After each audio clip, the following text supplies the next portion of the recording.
धनश्री और युजवेंद्र चहल की शादी हुई थी और कल है 20 मार्च 2025, यानी कि करीब करीब 5 साल। इन 5 सालों में रिश्ते बदल गए, रिश्ते घर से निकल के कोर्ट तक पहुंच गए और अब कल यानी 20 मार्च को बॉम्बे हाई कोर्ट की जो फैमिली कोर्ट है वो इस डिवोर्स के ऊपर में अपना फैसला सुनाएगी। अब इन 5 सालों में काफी कुछ हुआ। शादी जब हुई थी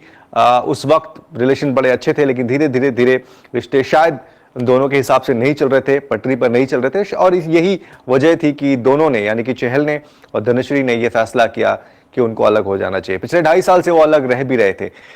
लेकिन अब बड़ी बात यह आती है कि इस डिवोर्स के बाद एलिमनी में कितना पैसा धनश्री को मिलेगा और चहल कितना पैसा धनश्री को देंगे। तो सबसे पहले आपको हम एक तस्वीर दिखाते हैं और उसमें आपको बताते हैं कि कितना पैसा जो है वो मुकर्रर किया गया है जो चहल देंगे एलिमनी के तौर पर। तो युजवेंद्र चहल जो है 4.75 करोड़ रुपए एलिमनी के तौर पर धनश्री को देंगे और ये तब मिलेगा धनश्री को जब कोर्ट की तरफ से इस डिवोर्स को डिक्री मिल जाएगी, यानी कि आधिकारिक तौर पर कोर्ट अपनी मुहर लगा देगी इस फैसले पर, इस डिवोर्स के ऊपर में। उसके बाद चहल जो है ये पैसा 4.75 लगभग 5 करोड़ रुपए ये जो है देंगे युजवेंद्र चहल किसको, धनश्री को। अब इसमें एक और भी चीज है, क्योंकि ये सिर्फ एक अमाउंट नहीं है, एक और अमाउंट है जो ऑलरेडी चहल जो है वो, चूंकि ये एक म्यूचुअल अंडरस्टैंडिंग से लिया गया डिवोर्स है और साथ ही साथ आप उसमें भी बता सकते हैं कि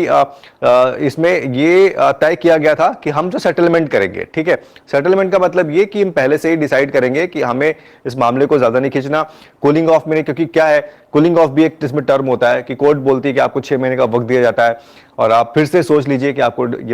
ये डिवोर्स लेना है या नहीं लेना है। तो चूंकि चहल नहीं चाहते थे कूलिंग ऑफ में जाना और उन्होंने कोर्ट से रिक्वेस्ट की थी कि मुझे आईपीएल खेलना है और मैं पंजाब की टीम के साथ इस बार जुड़ा हुआ हूं, तो मैं